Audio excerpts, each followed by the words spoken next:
السلام علیکم ورحمۃ اللہ وبرکاتہ۔ اور تم گواہی کو نہ چھپاؤ، جو شخص گواہی کو چھپائے گا وہ اس کا دل بہت زیادہ گنہگار ہوگا۔ اللہ رب العالمین جانتا ہے جو تم کرتے ہو۔ اعوذ باللہ من الشیطان الرجیم، بسم اللہ الرحمن الرحیم۔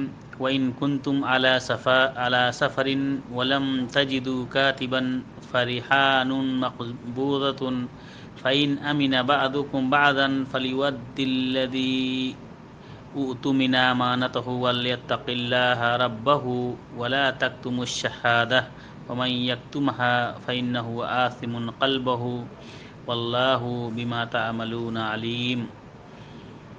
اللہ رب العالمین نے سورہ بقرہ آیت نمبر 283 کے اندر ارشاد فرمایا کہ وَإِن كُنتُمْ عَلَى سَفَرٍ، اگر تم سفر میں ہو، وَلَمْ تَجِدُوا كَاتِبًا، اور کوئی لکھنے والا کاتب نہیں پاتے ہو، فَرِحَانٌ مَقْبُوضَةٌ، تو اس کے پاس کوئی چیز ہو جو گروی رکھنی ہو اس کو رکھ دو۔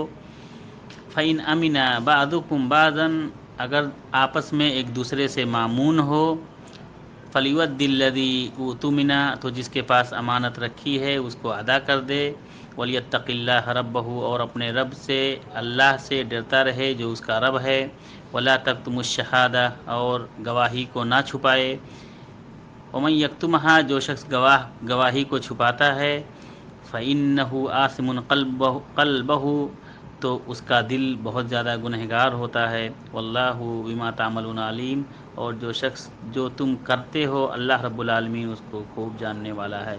السلام علیکم ورحمۃ اللہ وبرکاتہ۔